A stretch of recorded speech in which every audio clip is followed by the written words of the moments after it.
everyone. Debating, waiting for our two additional commissioners, but since it's 7 o'clock and we have a quorum, we'll go ahead and call the March 20th meeting of the Planning Commission to order. The first item on the agenda is to adopt the agenda. If available, entertain a motion to do so. So moved. Second. Any discussion? All in favor? Aye. Any opposed? Thank you. The next item of business is the adoption of the minutes from our January 16th regular meeting. Are there any comments, revisions? Somewhere in here, the word dovetail is used as a verb, and that should be all one word instead of two words separately. And there's also the word through, spelled T-H-R-U. That should be spelled T-H-R-O-U-G-H. Those are the only changes that I have. Thank you. Anybody else? Going once? I would make a motion that we approve the minutes with those changes. Do I have a second? Second. Any further discussion? All in favor? Aye.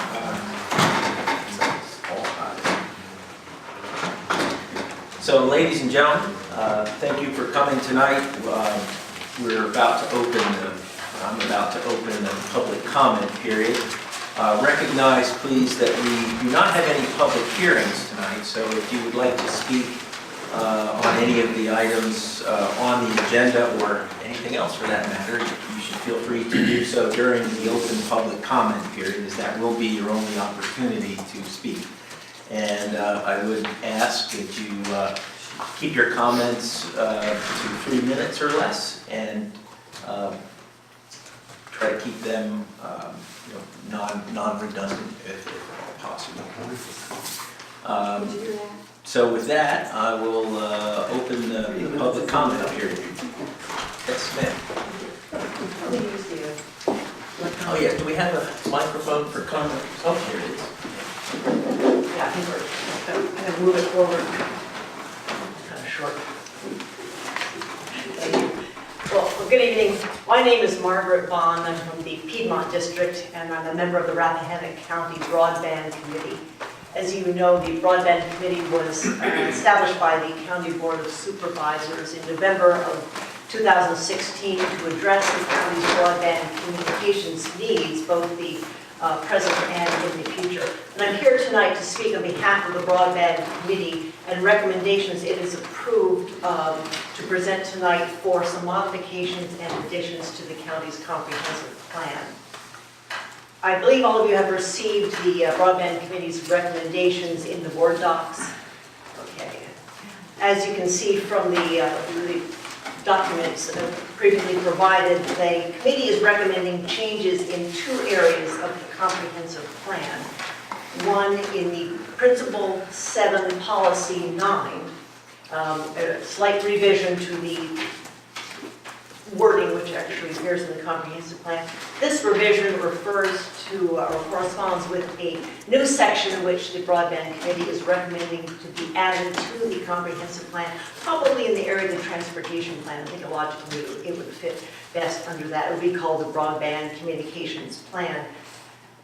This recommendation elaborates on this policy and more specifically addresses the development of short and medium range strategies for future broadband services. The committee also recommends the addition of this section to the comprehensive plan in order to comply with Virginia Code section 15.2-2223E. This code section requires that all counties consider strategies to provide broadband infrastructure sufficient to meet current and future needs of the county's residents and businesses in their comprehensive plan. I see we have only the agenda tonight, so in that light, I suggest that I just stop here and make the record of the Broadband Committee's input into the county's comprehensive plan. And defer a longer discussion to the two changes outlined to a time when you're going to be specifically taking that up. I don't know if you're planning to actually get into the specifics of the comprehensive plan. I'm glad to remain here if you think that that would be something that we wish to discuss at a later point on the agenda. Otherwise, I or any other member of the broadband committee would be happy to meet with the board, the commission, excuse me, at a later time if you've got questions and or need additional input. Great, thank you very much. Do you anticipate you would be bringing that up later? I mean, I can remain here if that works out. The topic is on the agenda under old business. I believe that most of that discussion will be around some basic parameters of how we want to proceed going forward, but most of the discussion of content will likely be at a work session to be scheduled. Okay, very good then. Thank you very much. Yes, ma'am. Good evening, all, those in the audience as well as the commission members. My name is Jennifer Matthews. I'm in Wakefield District. I'm a member of the Board of Zoning Appeals.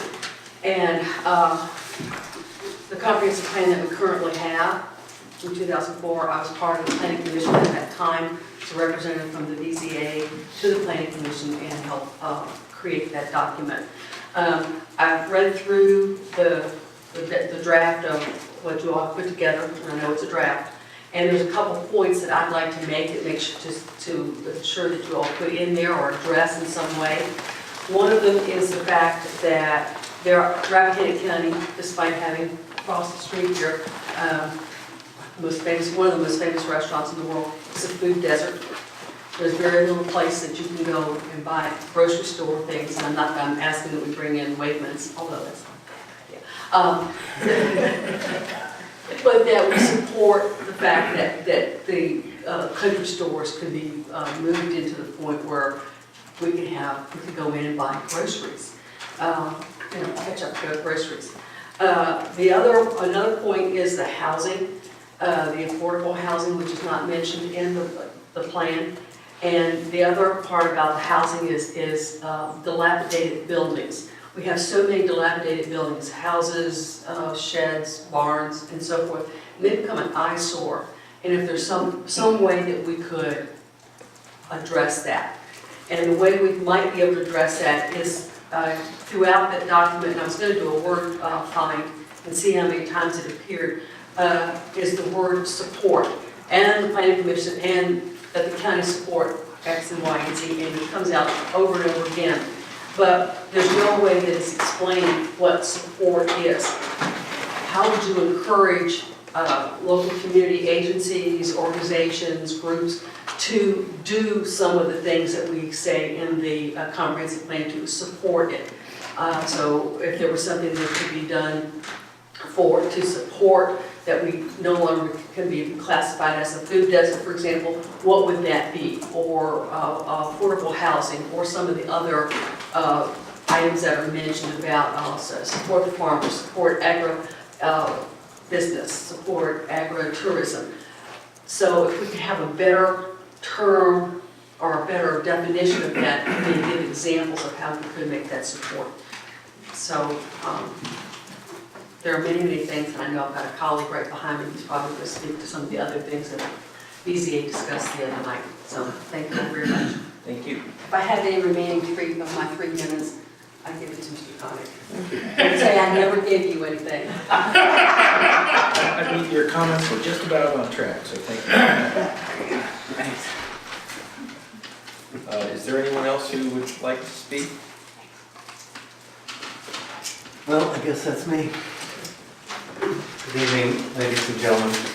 The first thing I want to talk about is not the comprehensive plan, but the other moribund thing that's been languishing. Tonight makes 3 years since a whole set of zoning amendments were proposed to the commission. The commission worked through them all, and that took a year and 2 months till May of 2017. And since that time, nothing has happened. They haven't been set for public hearing, and all the reasons why or why not is kind of irrelevant. you really ought to do it. I mean, these are things that most of which, with the possible exception of some of the things about tourist homes, are not controversial. You know, the state changed, the General Assembly changed Title 15.1 to 15.2 and renumbered all the sections about 14 or 15 years ago. And our zoning ordinance still doesn't have the right numbers in it. Same thing about VDOT, it used to be VDHT, I mean, that's probably about 30% of 40% of the changes. They're not controversial. Things about tourist homes that didn't correspond with the building code, where we had a break of 12, and I think the building code and the health department is 10. So those are just corrective things that should have been taken care of a long, long time ago, and I wish that you would set them for public hearing. So that's enough about that. The comprehensive plan, you all got a letter from our chairman, and I assume you've all read it. I think it reflects my views as well as obviously the other members. There was a unanimous vote. Everybody on the BZA except for me and Mr. Makala have served on the Planning Commission. I don't know whether you want to count me or not, but there's a lot of experience there. And so I think you ought to take it with some degree of seriousness. I think I want to thank the chairman for doing what he did, which is to put off the public hearing. I think that's the right thing to do. There's so many things in there that, just like some of the other speakers said, the broadband thing, I mean, different people have different views on what the broadband situation ought to be, whether it should be discouraged or encouraged, and how the thing should be cited.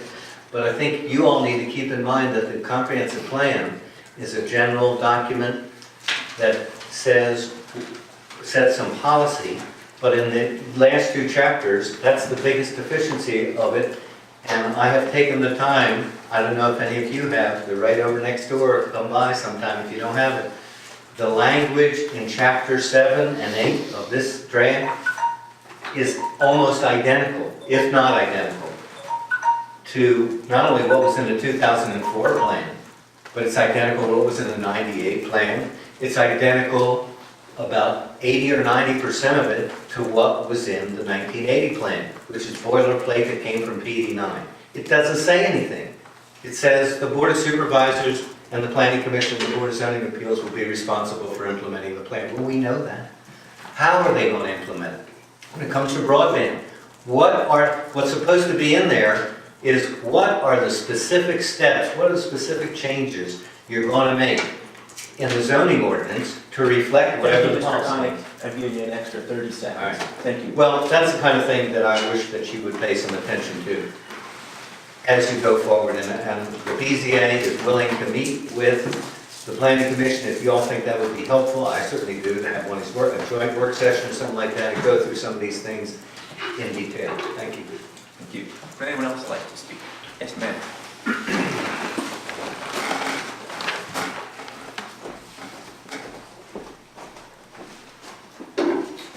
Evening. I don't think I've met a lot of you before, but my name is Sheila Gressinger. I'm from the Hampton District. First thing I want to do is commend everybody in the current board who's taken their time to persevere and get this draft done, because it's taken several years and there have been a lot of comments about how nothing has been done. So now we actually have a comprehensive plan that has been drafted. I think that's very important to acknowledge. Furthermore, I want to do, I did this at the Board of Supervisors meeting. According to the Code of Virginia, the comprehensive plan shall be made with the purpose of guiding and accomplishing a coordinated, adjusted, and I want to emphasize that word, adjusted, and harmonious development of the territory, which shall, in accordance with present and future needs and resources, best promote the health, safety, morals, convenience, prosperity and general welfare of the inhabitants, including the elderly and people with disabilities. Further, it's to be general in nature.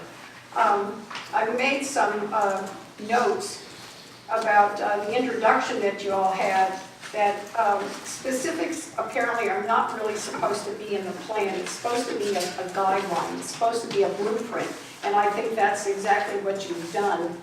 As far as affordable housing, I would prefer that you start to call it available housing, because affordable housing just has a connotation that gets people weirded out. But I think another thing, we have the broadband committee already. We have housing that's critical in this county, and I think the Board of Supervisors could have a committee on available housing now and currently, which might be something that would be good to be added to the plan. As far as redoing this whole plan, I think we've got a draft. I think you've had some input as to what needs to be possibly added to it. You're going to have a public hearing about it, which is going to add more things. And then I think you need to get this thing done, adopted, and go forward. And what I said at the Board of Supervisors meeting is, I brought up Brenda Garton's exit review. And what she did, she specifically said she had a goal. And she said, this is what we've done, this is what we need to do, this is what's being done. So she put it all out. And I think going forward, you're going to have 4 years to now implement what you have put in your plan. And I call it having goals, because I say dreams are not written down or seldom achieved. So if you have goals, and I said they're smart, they're specific, they're measurable, they're attainable, they're realistic, and they're trackable. If you go forward with something like that, you'll have something that you'll be working on for the next 4 years, and you'll have an even better comprehensive plan in the future. But I think you need to just go forward this way. Then I'm going to close with a cute thing. It's springtime, and I have this really neat art of a word, and it's chaos. And the quote is, "Chaos, where great dreams begin. Before a great vision can become reality, there must be difficulty. Before a person begins a great endeavor, they must encourage chaos. A new plant breaks the ground with great difficulty, foreshadowing the huge tree. So must we sometimes push against difficulty in bringing forth our dreams." And I think you all have persevered in a great deal of difficulty, and I encourage you to go forward and get this thing adopted. Thanks. Thank you very much for that. Anyone else care to speak? Yes, sir.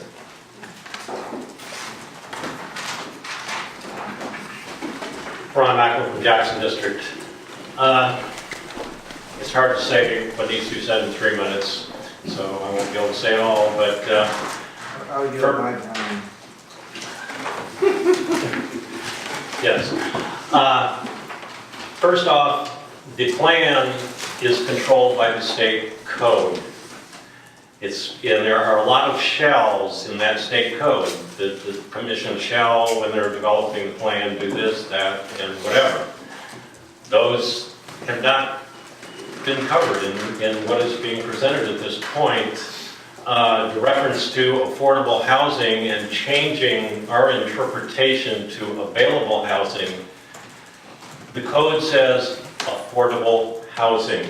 It doesn't say available housing. So we have to deal with affordable housing.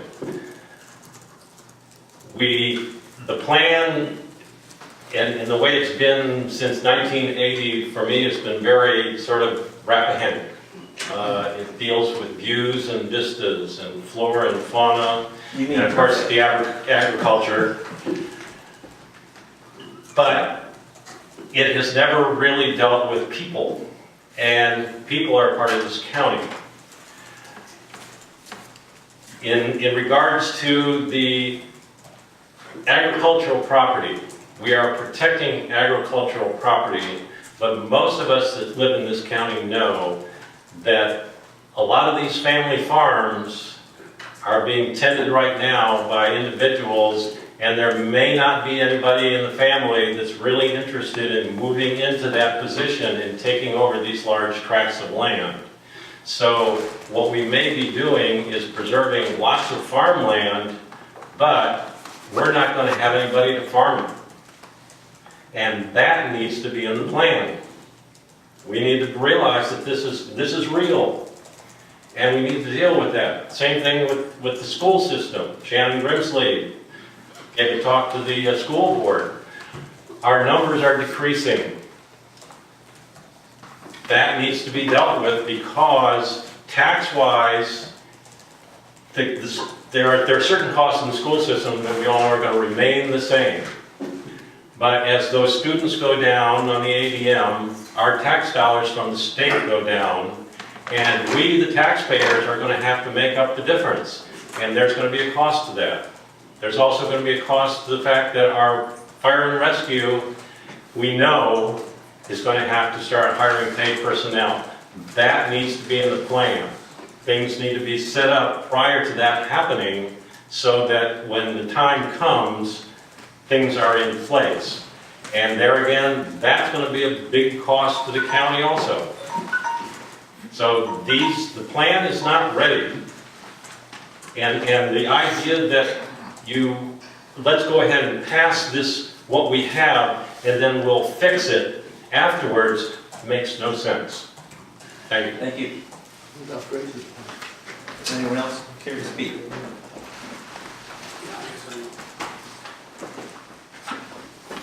I'm Bob Hurley from the Hampton District. I was going to make a comment, but was just thinking,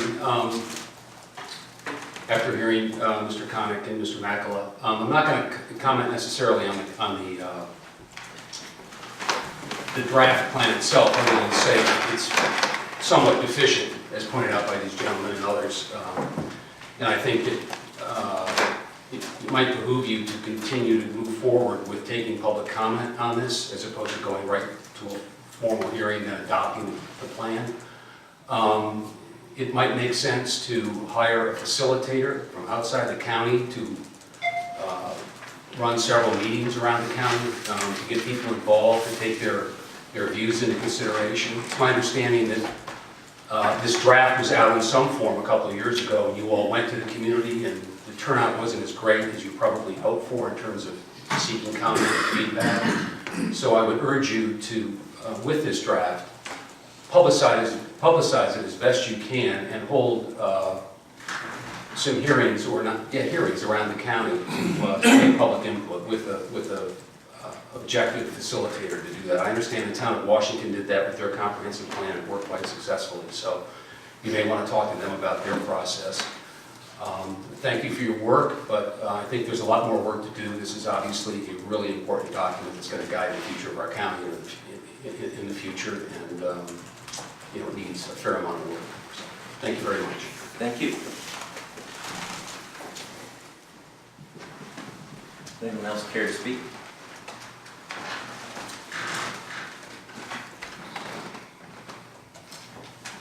All right, if not, I will close the public comment period. Thank you all for your input.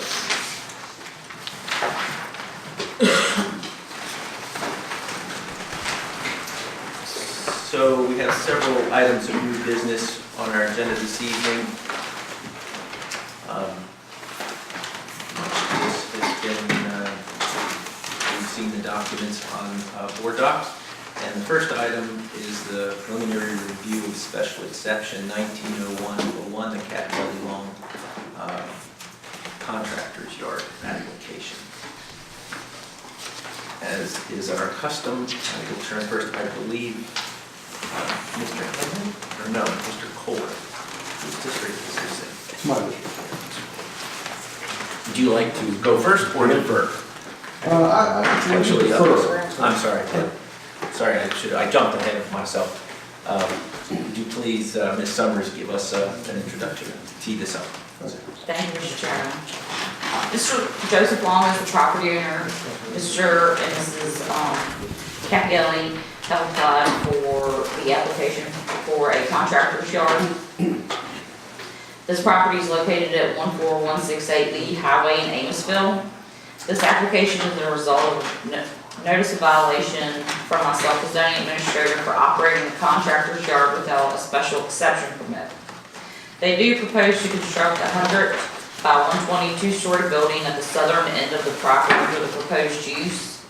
VDOT has commented on this application and will require some more information. I heard back from the health department. They have no objections to this request since the applicant is not proposing any plumbing and indicated that there will be no need for a water supply or septic system for this use. Thank you. Mr. Chairman, on the front page of the application. Oh, let's see. Yeah, that's what was throwing me off, I guess. So it's actually in the Piedmont. No, Jackson. Jackson, sorry. Hampton. It's only 2 left. It's in the Hampton district. It is in the Hampton district? Yeah. That would put It it, is. that would put it It is. in yours. It is. It's Hampton Magisterial District, but at one time, like just after the war between the states, it was in Jackson. Sure. That's on the deed. The deed is in, the land is in the voting district. It's right there. It wasn't the last, it's right in the line. All right, I'll just note as we're sorting this out, the applicant is here, it's Mr. Capielli. Is there anything, any correction or anything that you'd like to provide at this time? I haven't heard anything yet. Well, in terms of anything that we had before us, the papers and the information. Not that I know of, that's why I spoke to you. Great. Our goal tonight is to decide if we're to hold a public hearing or we need additional information. That is correct. That's the decision before us tonight. And I'd say if we need additional information to provide some clarity on what that information is. So I guess with a corrected geographic understanding, Mr. Henry, I'll offer you the opportunity to speak or defer. Looking at the, I guess, the diagram of the property, I guess it's referred to as a site plan. The 2 buildings are in the envelope there, side by side, that are being built together. Is that right? No, sir, actually, we already have a permit for the ag building. We've been issued a permit for that and soil disturbance permit from both the county and from the water district. And that project is already moving forward. That's a 50 by 100? Yes. And that's the big one there, right? Well, actually, that's the small one. The small one. The ag building is the small one. Okay, The other one is the proposed shop. that's the big one. Right. Well, what's, The actual ground space is 120 by 120, but it's not 120 by 120. There's an overhang on the left-hand side that would be 120 by 30. in that area up there, what's that coming into view there now? That's another permitted project under progress right now. So that is a permitted use right now, or proposed permit? No, we've already received a permit a year ago. We are in the middle of constructing that now. Is that agricultural? It's storage containers, we use it for everything. Actually, it was interesting, we applied for a permit, received the permit, been working on it, and then we were told we didn't need a permit anymore. So to be clear, I think we're talking about a building permit versus a use permit. Right. So, Exactly, we're here tonight for a use permit, not for a building.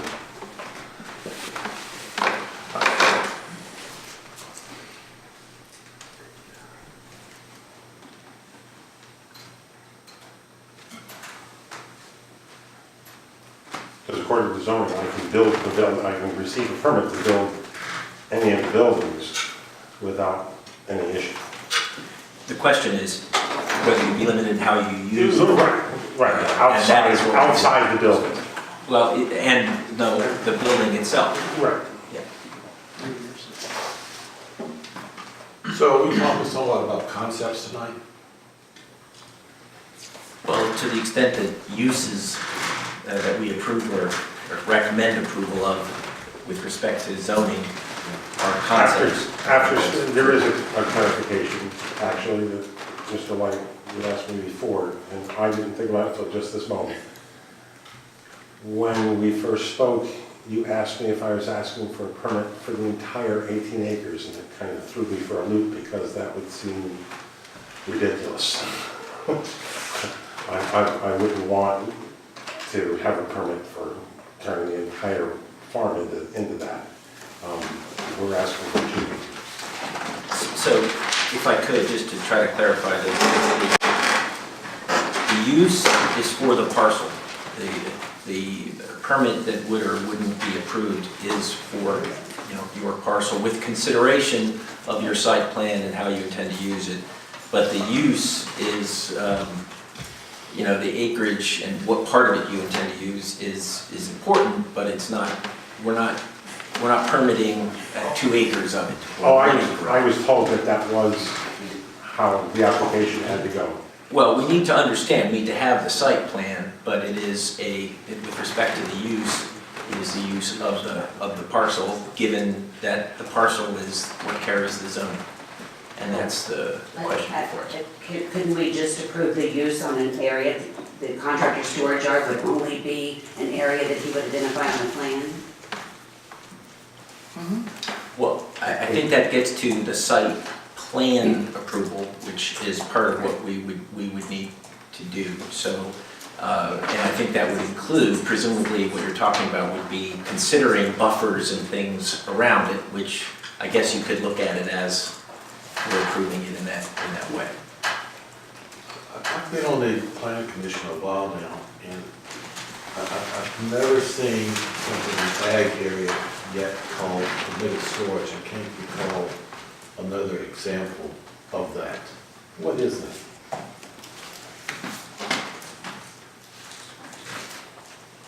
I didn't approve it. I didn't either. So is that a use also for storage that is somewhat a cousin of what's being proposed?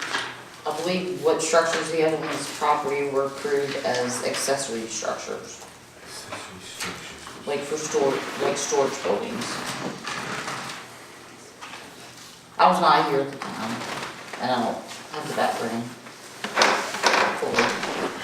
It would seem to me, if I may, I think you were about to speak, but storage being there and the property being zoned agricultural, presumably the storage would be for storing things associated with agriculture, associated with the use, and not otherwise associated with uses that would have required a special exception. So, you can build a building for storage and you don't need a special exception necessarily for that. It depends on how you're planning to use it when you come here. Is that helpful to?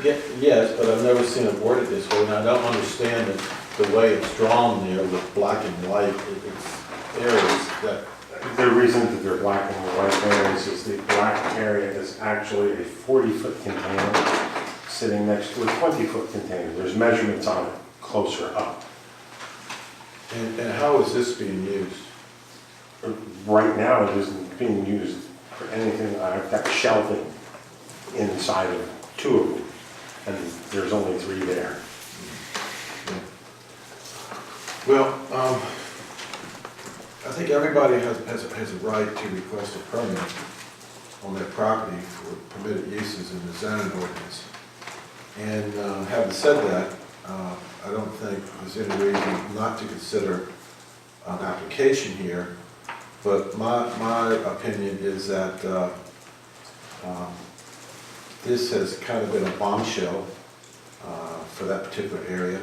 And when you drive by the property, it kind of too looks like a whole lot different than it did when the Jordans lived there and what has been historically there at Big Jordan's Hill. And I think to restore some normalcy to the area, I think we're going to have to look at a situation where we have to define a specific area on the property that is going to be the contractor's yard. And I think that has to be done on a site plan. I think it has to have measurements to it. And I think it needs to have a fence around it so that in the future, so that there'll always be a question of violation if we don't have a defined area. And if things are within a fence, we know it's permitted and it's okay. If it's not within that fence, then it's not permitted. So to keep the zoning administrator in the county from continuously having to address complaints, I think that's the kind of parameters that we need to have, is a very, very well-defined area.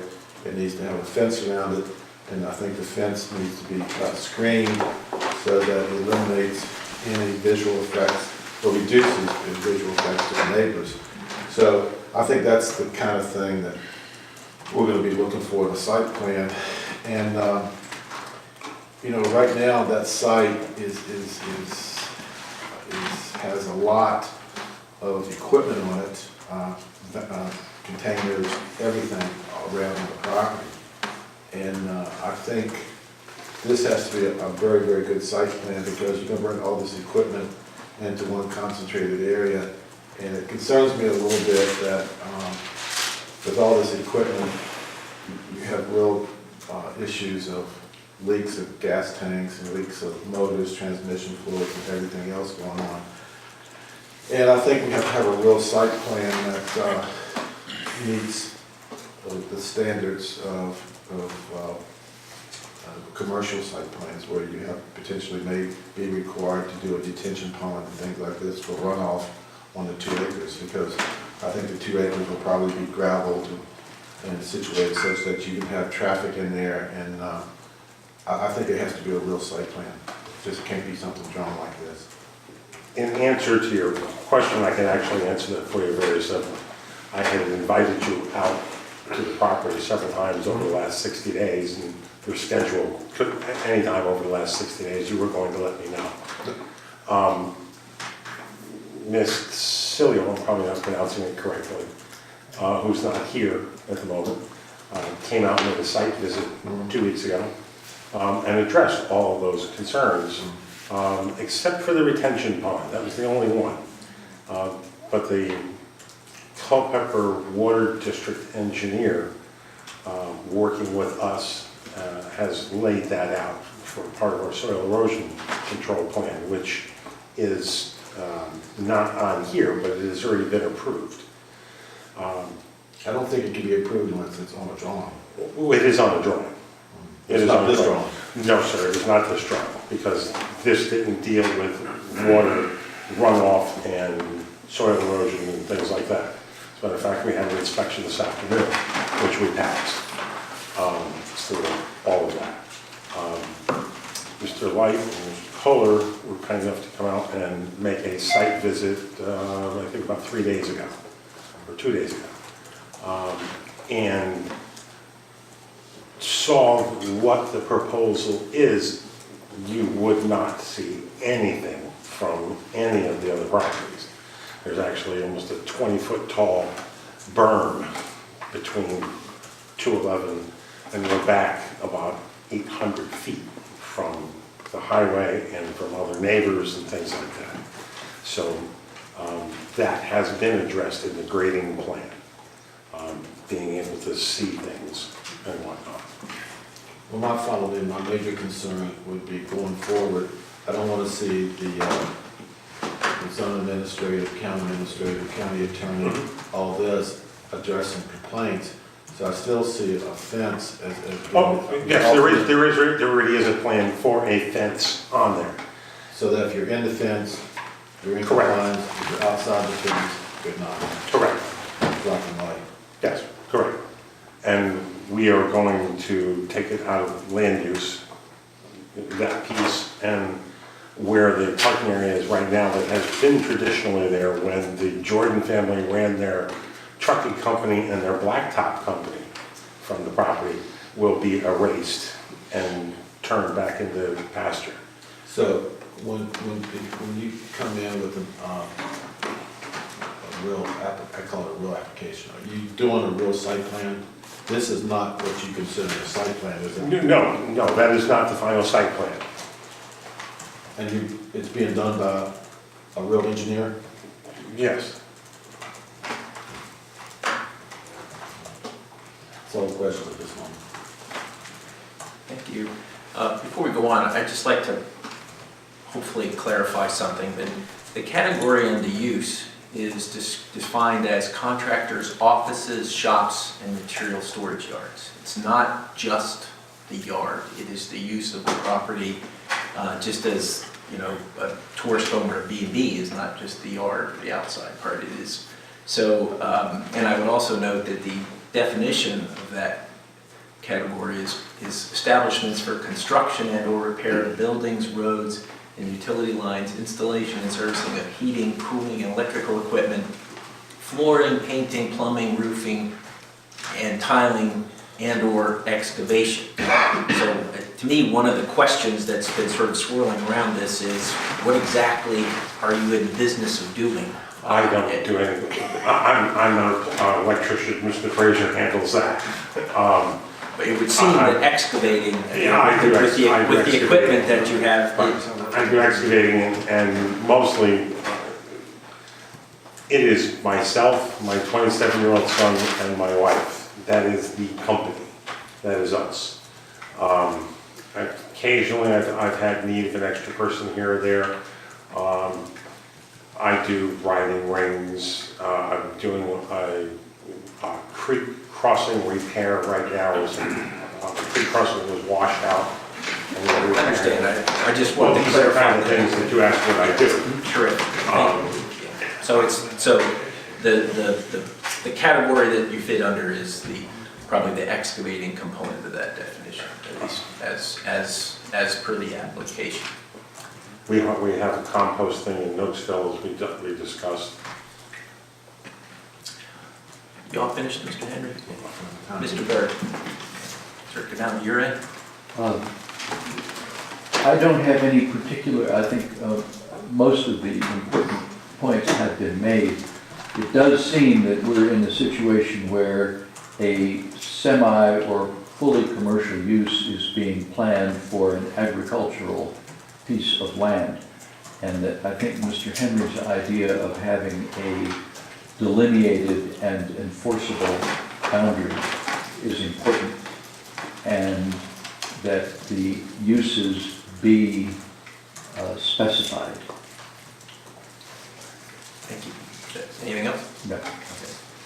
I would just concur with my peers that I was concerned when I read through the definitions, 170-8 in particular for contractor's yard. I wasn't clear what sort of activities to expect on the site. And when I read through 170-52 and 53 in reviewing the application, I was concerned that the details for the standard had not been met. And we need more information in terms of the kind of activity, the number of employees, the hours of operation, the impact on the adjoining landowners, the environmental impacts possibly of the business. And before we bring it back before this body, I would encourage us to get the VDOT approval before we move forward. Thank you. Mr. Kohler? Ms. Gabrielle, when I met you the other day, we talked about a few things, and you have your tractor trailers, which seems like a hauling business of some kind. I have trucks to move, like I pointed out my cab over, I bought in 1985, it was the first real job that I had, and I went out cross country as a truck driver, and I showed it in the Jacob Javits Center in the Madison Square Garden as a show truck. I still have it, and I will maintain it forever. It's one of those things that I've had my entire life.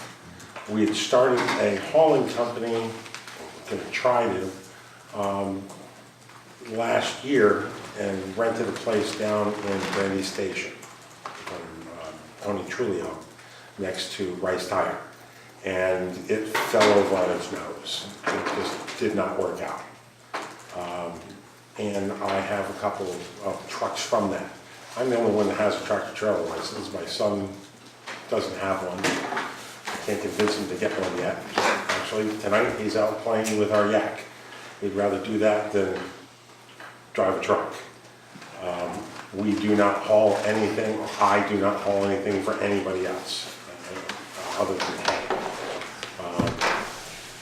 I have it to move my machines, or my pair of 100 horsepower tractors to go cut fields and things like that. So you use those rigs and trailers for that, to haul? Yeah, I have, as you saw, I have a 1974 Army tractor. It has 3,000 original miles on it. I have it as a collector's piece. Somebody has a 69 Camaro, I have a 74 Mac. that's perfect. And on your, I would say that I think we'd also need to have some clear plan on lighting for the property. The only lighting that would be on the outside of the shop if we needed it for something. As I showed you, what we're using right now is solar lights, because we don't need it, but we don't work it, at night as a regular thing. If something's broken, I might be working in the shop on something. And I don't know if we need it or not, but I'm not sure, but a topo of the area you're planning to use, might You have one. a topo on it. Yes. That's the existing and the proposed. That was part of getting the cut and fill plan. This is on the bigger one? Yes, sir. Oh, well, you can't see it on the lower one. That's why I showed it to you the other day, I think, well, that's right, that one doesn't have any topo on it. But the ones that have been approved and stamped by the water resource and by the county building department have all the topos on it. So is it safe to say that all of the materials that you have stored on the property right now, you have trucks that are inoperable, you have other pieces that are up against them, are they all gonna go into this? Yes. This There will be yard? nothing forward of, I keep referring to that as gone, of those storage containers. When we went through the fence line there, nothing forward of that fence line. Everything is behind that fence line. And you really don't have any customers coming in? No. And the only employees are you and your family predominantly? Yes. What about, and I don't understand, I was confused the other day about this road that you're trying to put out to 211. What I'd like to do is, because when I come in off of 211, the bottom of my trailer that I move the machine on is about 8 inches off the ground. And it's long. So when I go to come in, I can't make it in one turn. So I have to make 2 turns to make it in. For me, it doesn't really bother me that much, but I don't want to hold up traffic and things. I had gone to VDOT earlier and asked them if I could fill in the sides of it, the first 10 or 15 feet, just to make it a little bit easier to get in, because it's such a sheer drop. VDOT told me that I could not do it because it would be so much material. And they preferred, while I was there with the engineer, we walked to the other corner of the property. And on the other corner of the property, again, if you have had the map up, you'd see there's I think you pointed it out, there's a big chunk, like a crescent, out of the corner of the property that is part of the original 211. And up in that corner, the suggestion was I could make another entrance there. I did the application, they approved it, or gave me the preliminary approval. I went back, I paid for the permit, and then a phone call or a letter was made to them by another outside person who jumbled it up. So then they called back and they said that I needed to have Ms. Somers take a look at it, and I needed a county permit first. So Ms. Somers said that doesn't even exist. So it went back and forth, and then the decision was made to apply for this permit, this contractor's yard permit, in which case I would be able to make the turn in and out in one shot. The letter that Ms. Somers has from VDOT, I just received from her yesterday, the day before, that she had received January 29th from VDOT. And VDOT has asked if there's going to be less than 50 vehicles a day. Even if I drove everything, I couldn't make 50 vehicles in a day. They would need to have sight lines. And seeing as I'm on the 2-lane, one direction, for all intents and purposes, it's one way on my side of 211. What they want is the length of the longest vehicle and what the turning radius is on it. And the VDOT booklet calls for 300 feet of sight line. In other words, from the driveway down the street, 300 feet. So if you were turning in or turning out, somebody could see. And it's straight as an arrow for half a mile before you get down to the bottom of the hill. So I'm sure that that turning radius issue won't be a problem. And so you've already started your driveway out on that edge, and that's, or you've cut it anyway. And that doesn't go through anybody else's property? No. Just VDOT?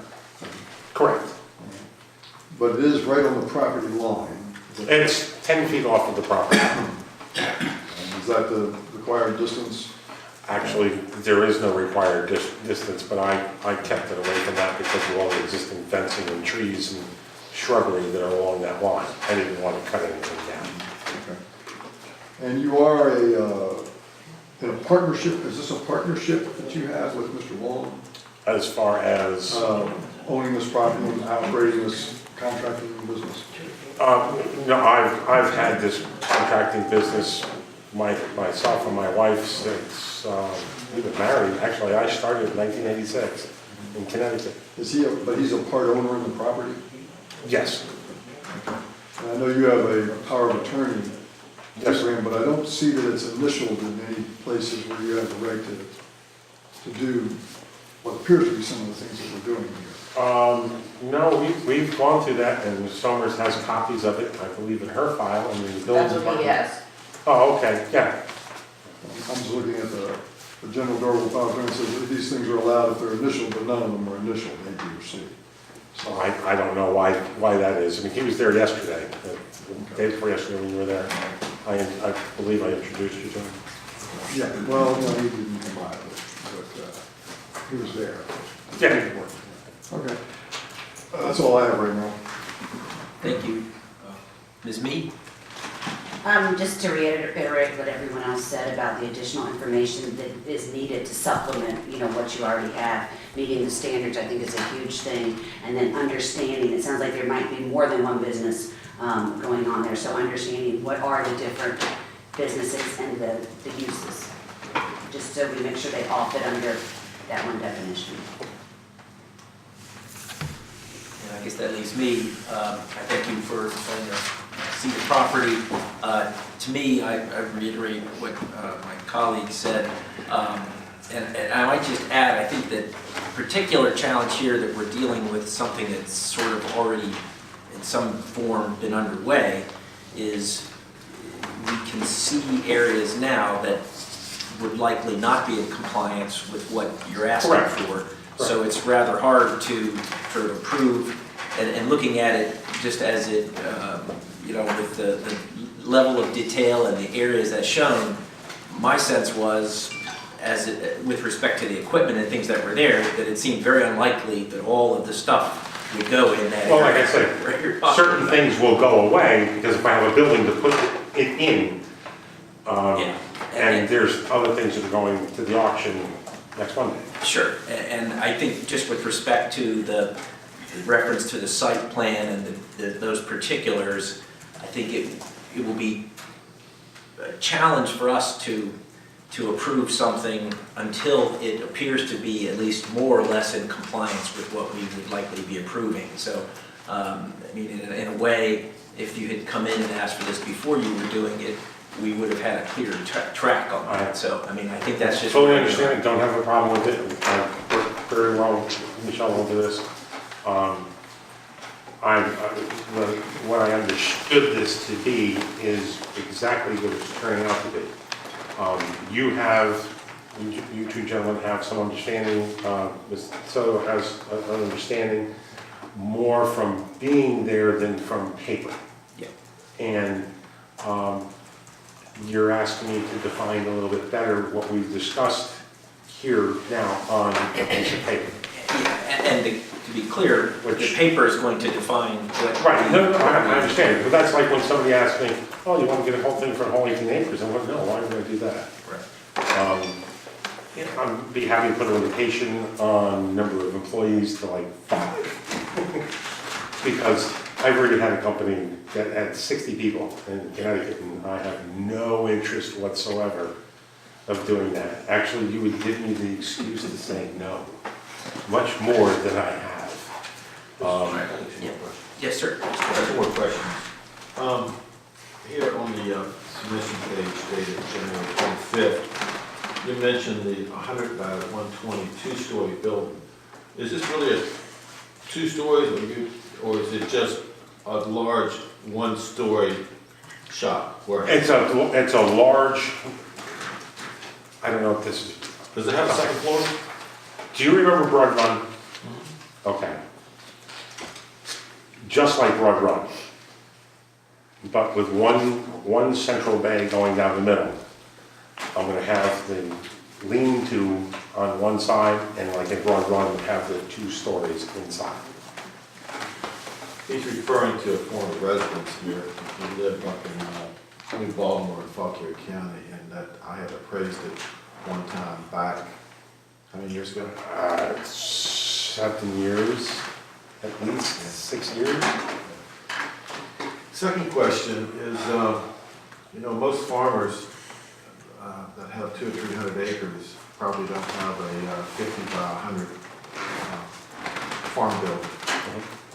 So you've got 16 acres. 18. Okay. So, That's just in one location. I have 2 other locations. so what's going to be put in this farm building? This is a big one. How tall is that going to be? It's a Quonset hut style building. I think at the peak, it's 19 feet 1 inch. So, It's just the way, the height is a function of the width of it. so what's Because of snow the loads. farming activity that's going to be stored inside of that? My farm tractors, implements, hay balers, I'm not allowed to store hay inside, I have to put those into storage containers. Because it becomes a completely different building structure if I do that. It was the size of the building that I was able to get, and I got it relatively cheap. Okay. It's new, somebody bought it, didn't put it up.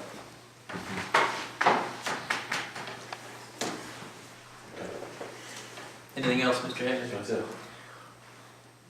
Well, anyone have any follow-up questions, or if not, I would entertain a motion on, it sounds like we're requesting additional information and a more robust site plan that would be compliant with the site plan standards, and some clarity on the use, but would anyone like to move on this? I would just like to tell the applicant that we're going to probably be looking at this in detail, just so that we solve the problems. Oh, no, I have no problem with it. Yeah. I have to know what you want, and the only way you know what you want is to have this preliminary meeting. I don't want you to come in next month and say you didn't understand the detail that we're looking for. We're probably looking for very, very detailed here, professionally drawn site plan with an engineer, delineating specific area, fencing, very well defined, elevation, everything. We're looking for something well defined here. So, if it's not complete, then we'll continue it to here another month. So I just want you to know that we don't want, we're trying to solve this problem for you and for the county and for the residents. So Totally appreciate that. I mean, that was the reason I was looking for input yeah. from other people so that I could bring something like that. If one person had mentioned it, I probably would have brought one with me today.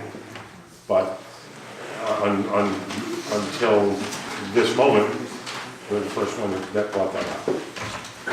Mr. Chairman, can I ask a question? No, sir. So since I found out it's in my district, I recommend that we go ahead and propose it to be an application to be considered at a future meeting when it's ready to come into it. With the specifics on looking for a compliant site plan. Compliant site plan. on my vote, so I will recuse myself. Thank you. That's, my business is real estate 3, 291 Gay Street, Washington, Virginia. Thank you very much. So, Ms. Summers, would you like to tee this one up, please? Yes, sir, thank you. Mrs. Gator has applied for a family apartment for her property located at 40 Angel Kiss Lane in Castleton. The proposed family apartment is the smaller of the 2 structures on the property. It's a 2-bedroom, 1-bathroom structure. There is a larger unfinished structure home on the property that she plans to finish or complete the project in the future. She's indicated on her application that she will live in the larger home structure and that her stepdaughter will occupy the smaller structure, which she's applying for the family apartment to help her care for the property. I will note that the property was previously for sale. I know that has come up, but it's completely off the market at this time.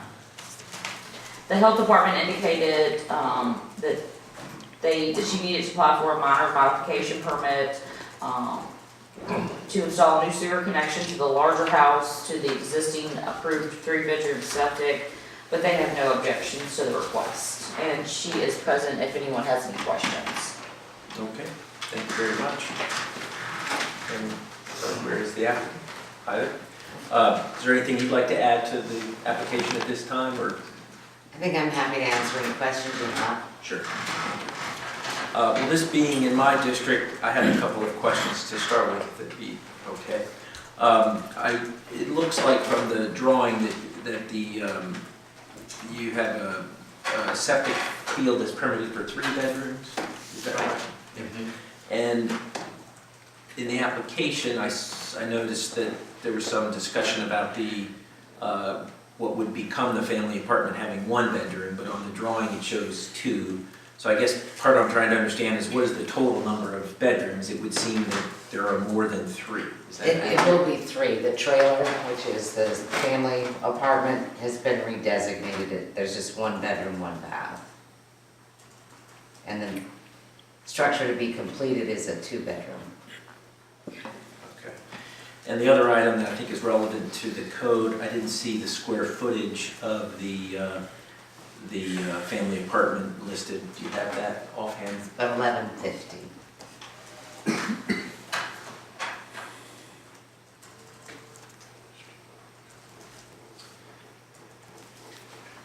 And 74 from the existing structure. So those are the only questions I had at this time. Mr. Henry, could I turn to you? No questions. Excuse me?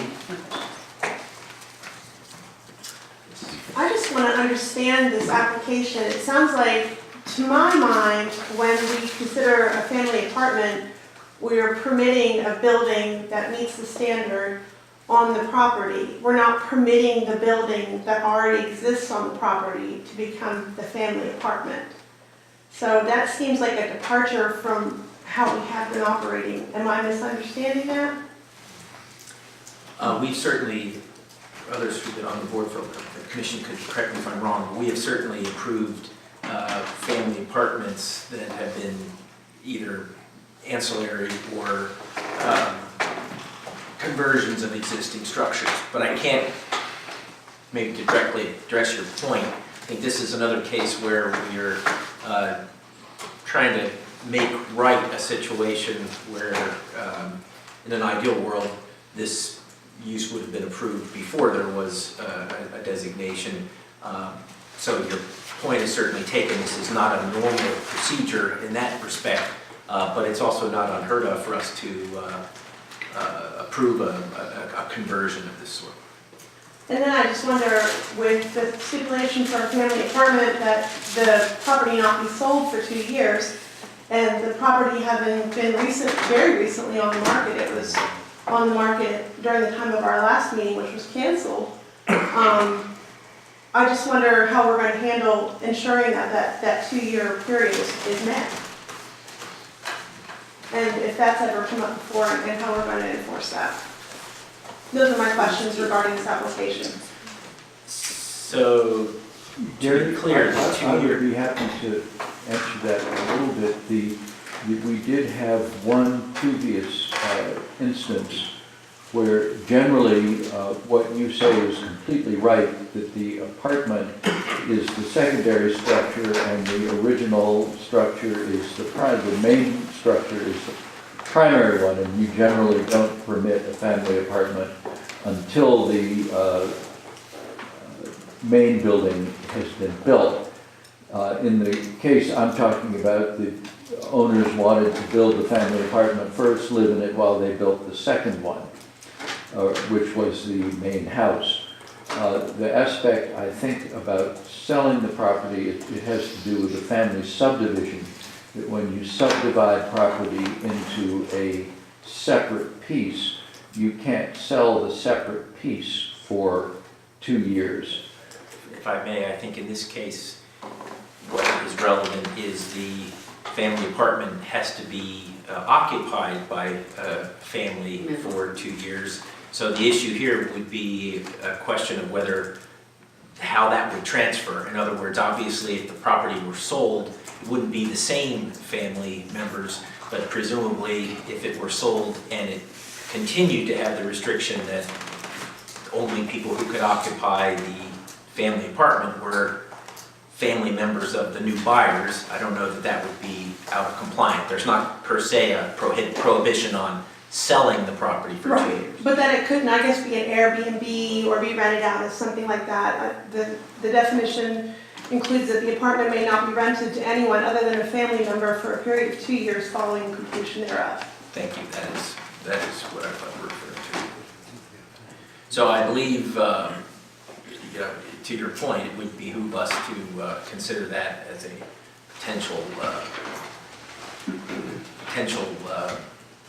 requirement or condition of this. I think that makes sense. Anything else? Yes, sir. Mr. Bird? So what's before us this evening would be to decide if this is ready to proceed to a hearing. I do think it would be important that we do hear from the public on this, so I would move that we proceed to a public hearing on this, unless there's, I guess that's my motion. I'll second your motion there. Any further discussion? All in favor? Aye. And no opposed, I see. Thank you very much. So that means we will schedule a hearing for our next public, we'll have a public hearing at our next regularly scheduled monthly meeting.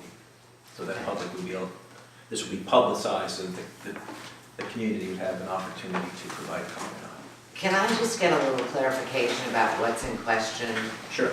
And I guess I wasn't clear about your concern about it turning into an Airbnb or selling it. Well, just that I guess it would have to be decided at the time of the public hearing, or that it might be something you would include in your application, that you would include in, your terms of sale, or however you want to define it, that, you could not rent the smaller structure on the property.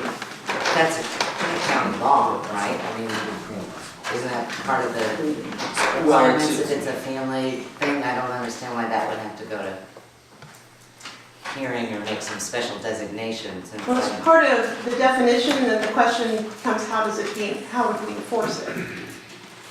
I think the issue in part is that we typically, the special exception, or whichever this is, special permit, special exception, special use would go with the property, so that if you sold it, we would need to be sure that the people purchasing it understood the restrictions that you will understand because of this. So that I think is ultimately what we're talking about here. But you're right, it is part of the requirement. We usually only get our shot at kind of clarifying that during this time, and if you were to sell it, presumably the new owners wouldn't necessarily see that. So we would want, I think it would be certainly within the purview of this board to recommend some kind of requirement of clarifying that to any new purchaser for that 2-year period in question. Does that help? Okay, yeah, thank you. Thank you.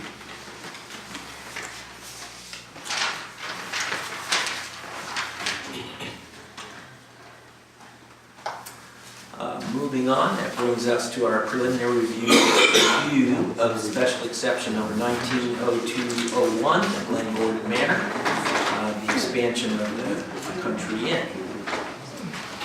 Ms. Summers?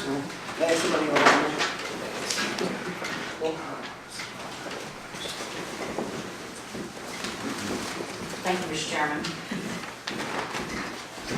Glen Gordon Manor obtained a special exception permit in 2010, and I put it in on board docs a copy of that original permit for a Country Inn.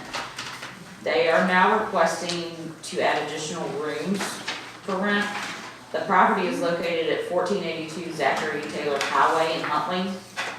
The original 2010 special exception permit was for up to 9 rooms and 6 events. They now wish to expand up to 15 rooms and 12 events. No new construction is currently being presented. They plan to utilize on their site plan, which I've attached on board docs, the Gordon View structure. The health department is working with the applicant and they have no objections to this request. VDOT as well does not have any objections to this request. An applicant is present if any commissioners have questions. Sure. Good evening. Do you have anything you wanted to clarify or correct about the application? Yes, we're actually going to reduce it from 15 to 14, since that is the maximum number of bedrooms anyway. So in discussion with Midge, she said that would probably be best. So we're going to drop that to 14, even though we're not going to be going up to 14 at this time. Thank you. Ms. Mead, I believe this is in Gordon. It is. What structure did you say the rooms were This going is in? Gordon Views. Okay. It would be right here.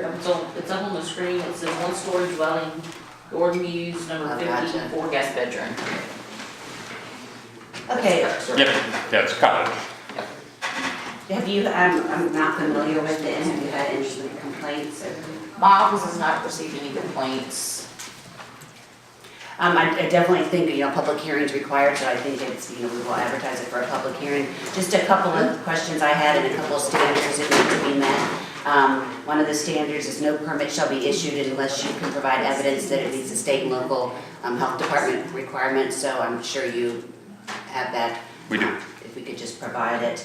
And then the 5th standard is related to density, and you would have only been able to get 14, so that's good that you've done that. Wanted to know where the rooms were. And are you still requesting the 2 times a month for 30 people?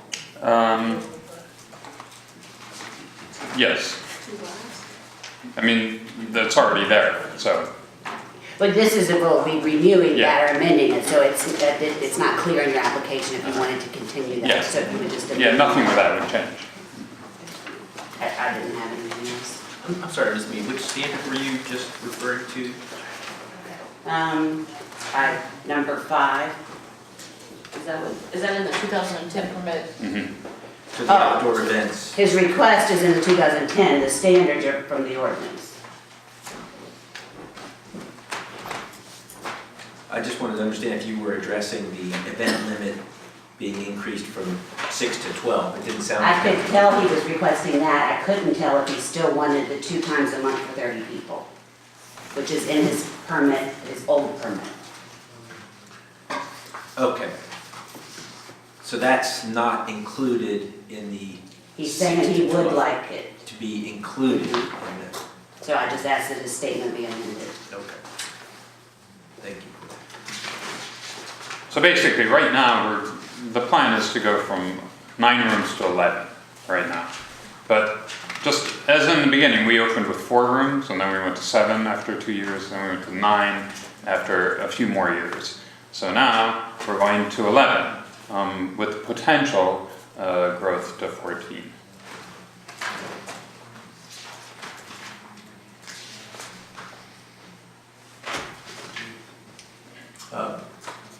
Mr. Coley, would you like to go next? I think I mean, we're using existing structures, and the health department has approved other septics. I don't see anything at the moment that would cause me any concern, other than what Ms. Mead has already brought up, just clarifying the application. Ms. Smith? I don't have any comments. Mr. Byrd? I have no questions. Mr. Henry? Your outside events, just to clarify this,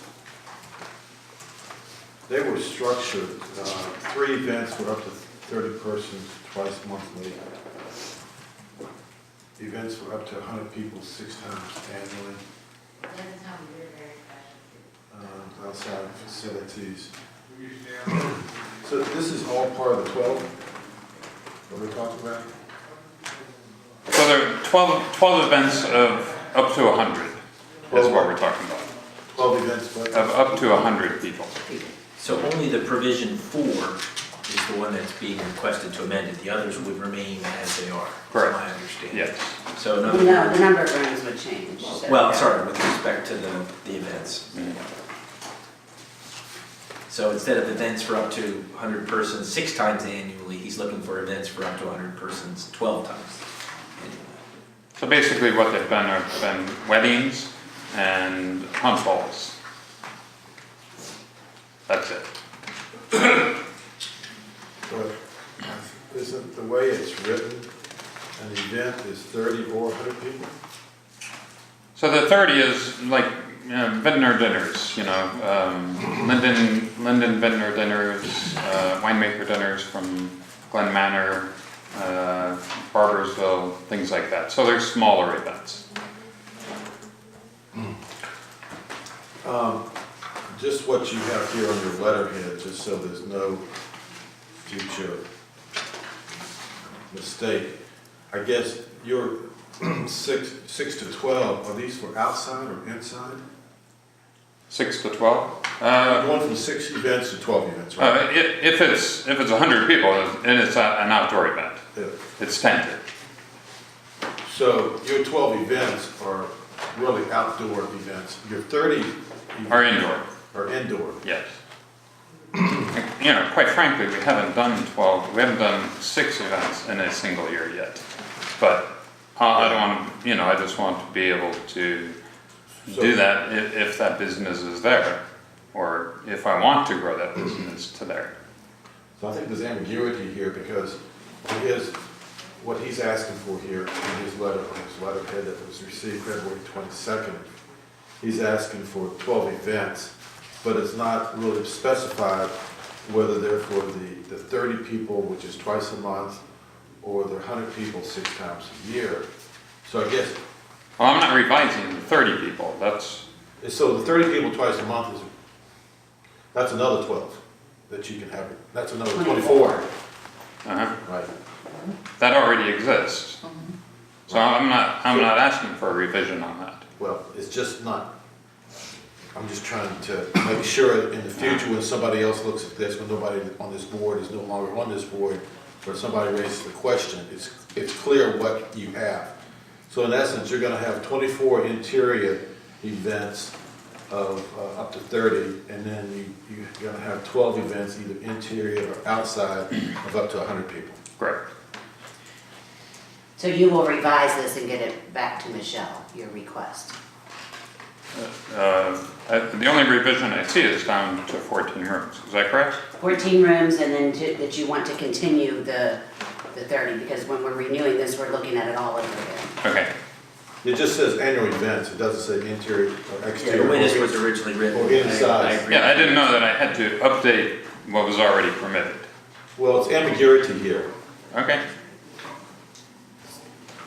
whether you want a porterhouse or a ribeye, ambiguity. So it's beef, but Is that all, Mr. Henry? I think so. And you're gonna get new VDOT, right? I'm sorry? You're gonna have to get new VDOT. No, they said that it was fine. They said it was fine? You're gracious. So That was with the 100-person events. Yeah, with the new application. Smith, thank you for coming in. My only additional question is with respect to the rooms that aren't defined now. Would the idea be that the 14 rooms, if you expand to that, would also be within this footprint? Yes, that is the maximum we could possibly do there, because that's the number of bedrooms on property. But it's unlikely we'd go to that since we live in the other bedrooms. I understand. I just wanted to be clear that even though they're not drawn out here in the plan, that what we would ultimately want to clarify, whether you do it or we do it in conditions, is that those additional bedrooms that aren't defined on here would also be within the existing structures. Right, yes, they would.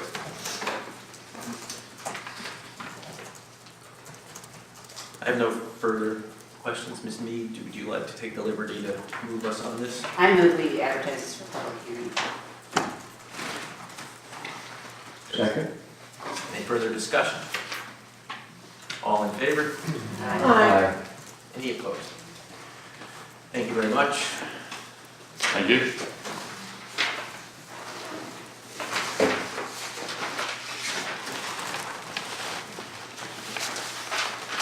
Which brings us, so I understand that for anybody who wasn't keeping up with this, that the Daniel Clark special use permit application for a family apartment has been withdrawn, so we will not be addressing that this evening. And that brings us to our final item of new business. That's our preliminary review of special use 190301, Susan Murphy Forest Home. Ms. Summers. Ms. Murphy has applied for a forest home located at 151 Blue Ridge Avenue in Chester Gap. She has a 2-level home. She lives with her daughter in the upper level. She wishes to rent out the lower level as a 1-bedroom rental. The health department has no objections to this request, and she is present if anyone has any questions.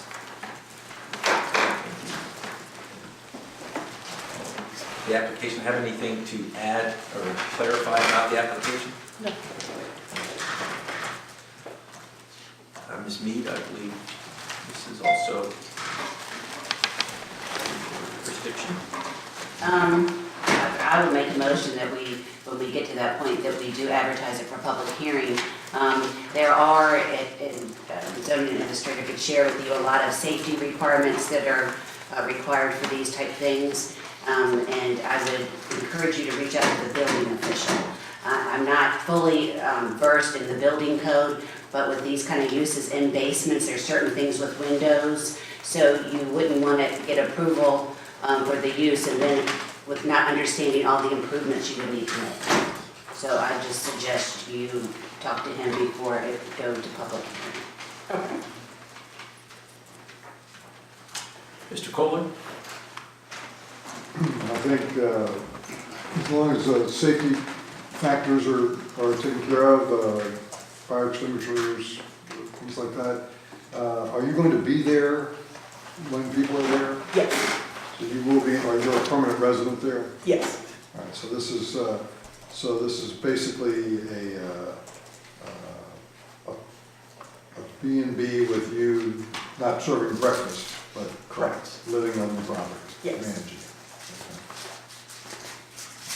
That's all I have. I don't have anything further. Mr. Just out of curiosity, are you hoping to get hikers off the Appalachian Trail? A lot of interest, I think, will be either the Appalachian Trail or Shenandoah. And I will absolutely look into the safety concerns. There is a fire extinguisher, there are smoke detectors, there's a double window and French door, so there's plenty of. I've just heard something about the windows and I don't fully understand, but just so. Yeah, absolutely, yes. A window for a bedroom needs to be escapable. Correct. Certain size Yeah. requirements. It's a walkout basement. I was gonna say, yeah. But there is a size requirement. So it might be, you should anticipate, and I'm sure you could get this from Ms. Summers, the sort of standard list of those safety things, emergency contact information, that's probably things you would already be compelled to do. I understand that Airbnb requires some of those, but there is kind of an evolving list of things that we generally approve, and I probably be sensible for you to have looked at that when we go to the public hearing. Mr. Chairman, is carbon monoxide detector generally on that list?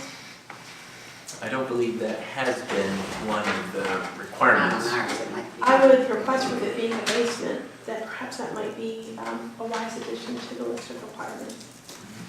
What type of heat do you have? We just have electric, there's no gas in the house. A what? There's no gas in the house, everything's electric. But So I think to we be- actually do have a detector anyway because there used to be in the kitchen. Perfect, thank you. So to be clear, that we would most likely articulate such conditions when we get around to recommending approval, assuming that's where we go after the hearings.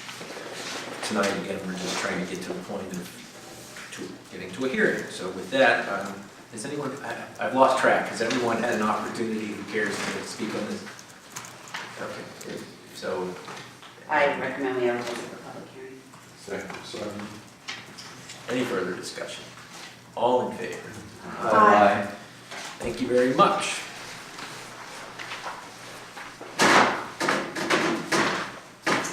So this brings us to the old business section of the agenda.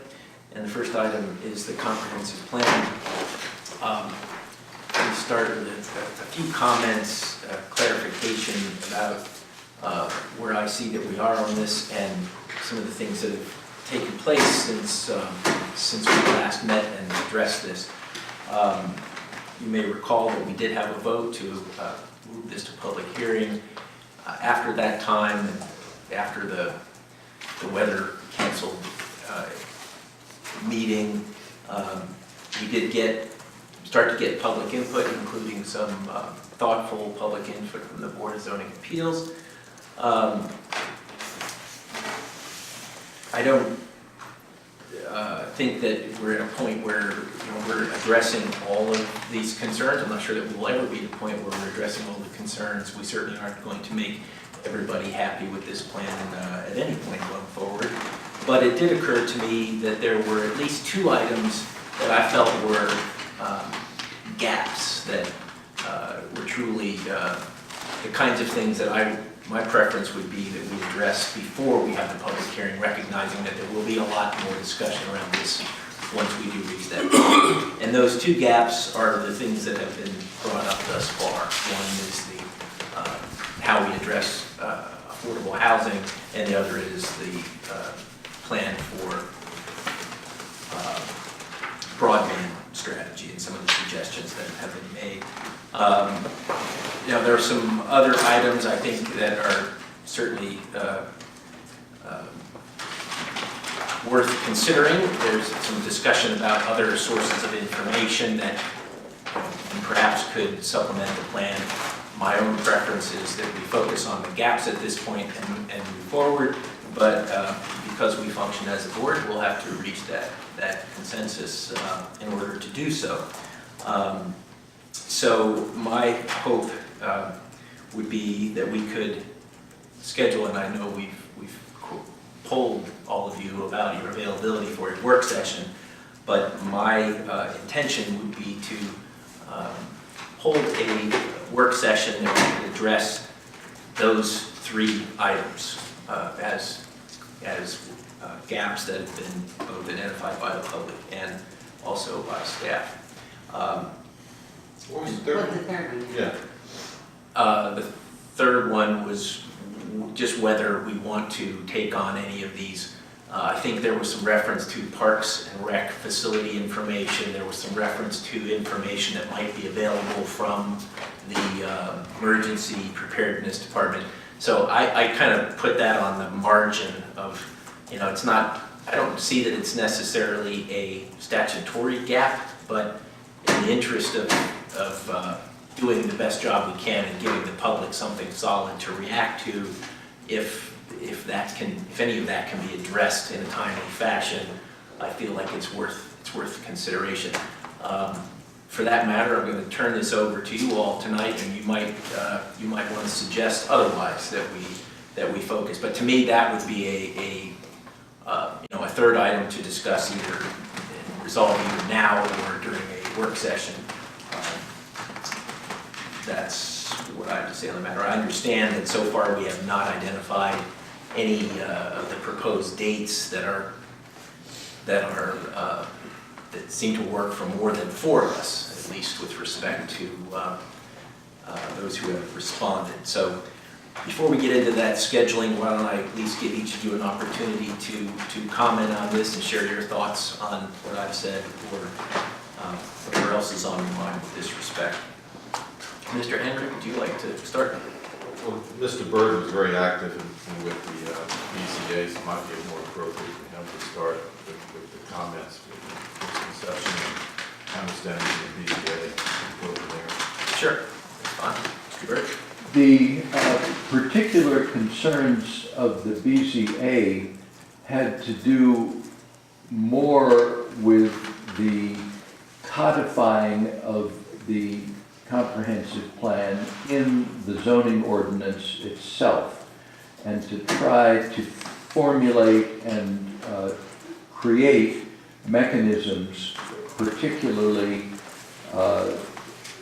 clustered development around existing towns, how that could be done either through rezoning or the trading of development rights from agricultural zones to the kind of rural residential area around villages.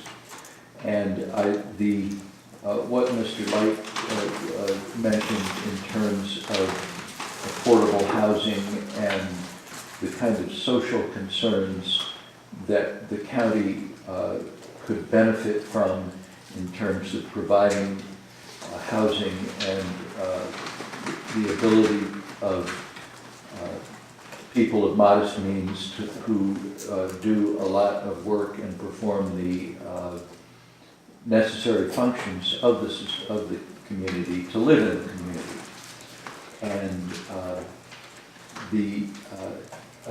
I think the tenor of the concern of the BZA was that there was a great deal of kind of nebulous wishes in the comprehensive plan that really aren't what would you say doable or functional in the zoning ordinance or as a direction for the county government to proceed on, and a lack of actual brick and mortar type efforts to effect the kind of relatively modest change that is felt by many to be needed for the direct functioning of the community itself. Thank you, Mr. Bird. Mr. Henry, I'll start with you. I'll come back to you. Is there anything you want to add or say? Not yet. All right. Ms. Smith, do you want to?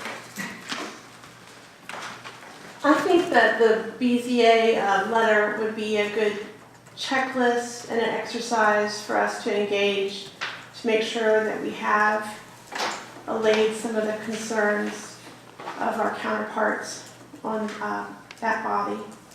I think there is often a sort of disjointedness between this commission and the BZA and the Board of Supervisors. And the best outcome that I could hope from when this comprehensive plan is published is that it would sort of smooth some of that disjointedness out, and we would all be sort of singing from the same hymnal. To that end, I do know that there are some stakeholders in this document. Fire and rescue seems to indicate that we would be heading toward a paid system, which is not in the fire services agreement that we currently have. This document doesn't mention the fire services agreement. That was a monumental undertaking last year, and it was the first time it had been done since 1989. And that's easy for me to remember because I was a senior in high school the last time it was done. And so I think that, if we could dial into our stakeholders much the way that we do in our budget cycle like we are currently, we would come out with a stronger document, and I know this document has been with the commission and you all have reached out to the community. I just, now that the rubber is starting to meet the road, I feel like people are reading the sections that will affect them and they have concerns. And I would just think it's appropriate to address those concerns as they move forward. I don't know what that will look like. I think it could take any number of formats as we move forward. Certainly work sessions, now the days are a little longer in the spring and summer and the evening would be my personal preference. I think a joint meeting with the BZA would be a great idea. I think a joint meeting with the Board of Supervisors at some point before we have a public hearing to get feedback from them as well would be a great idea. And that way everyone is sort of working from the same place and has buy-in in the process early. But I know I'm the new kid on the team. I know you all have put in a lot of work on this project, and I appreciate your entertaining my concerns on it. Thank you. Thank you. We'll keep coming down this way. Mr. Cole, what are your thoughts? Well, I think a lot of work has been put into this, and I can agree with a lot of the things that have been said. I also feel like I don't feel like we have to wait 5 years to do a plan. I think we can do a plan, you know, we can adjust your plan every year. It's not a problem. And I do think that there's some places that need study. I would kind of be leery to start all over again, but I would like to. I'd like to get something on the table with some serious thought with what we've been given so far, and I'd like to see that the statutes are correctly referenced and that we do have that there are no mistakes in the plan. And I think that I would personally like to see a committee that keeps working on the plan on a regular basis after, from year to year. But that's all I have to say right now. Thank you. Ms. Mead? I do think we're hearing some reoccurring themes in the emails we've been getting and even what we heard here tonight. So I do think at a minimum it would be worth addressing those things, and because we are clear, we're hearing the same thing over and over. Ready yet, Mr. Hess? Sure. I guess, if you wanted to get with the Board of Supervisors, have a session with them, that might be something supportable.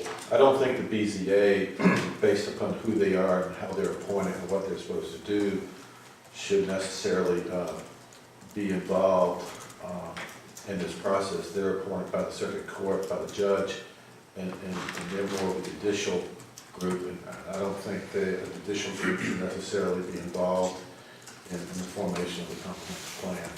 So I appreciate the letter they sent and items that they pointed out, but I think that should probably be the limit of their input. Otherwise, other than maybe members who, that's Mr. Bird, or members getting up and making public comment, I don't think they should be involved in a sit-down up front in this process.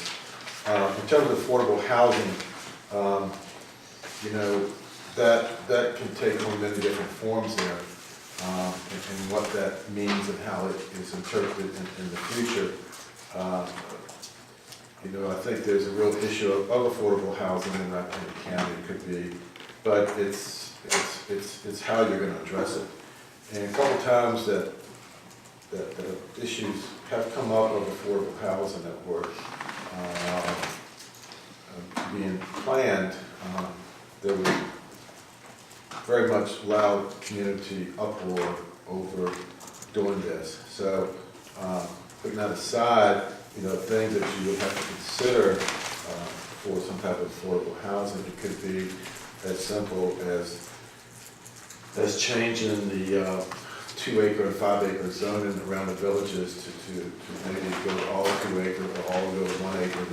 Falkirk County has a lot of 1-acre zoning that's well and septic, so there's no reason why 1 acre zoning could not be appropriate around the villages here. It would save a lot of land, make more intense village settings, which is really what you want.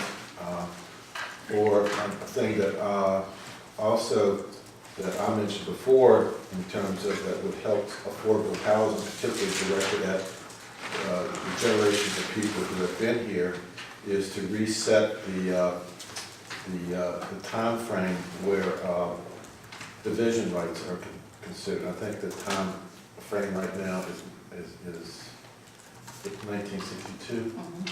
And if you reset that, there would be communities here where division rights have been used up under the family division rights, and it would give the next generation an ability to have a house, and it would make it easier on the staff to determine division rights for family divisions going forward. So that's a meaningful thing there that I don't think would be a big impact, but it would be some relief to the people in the county. So.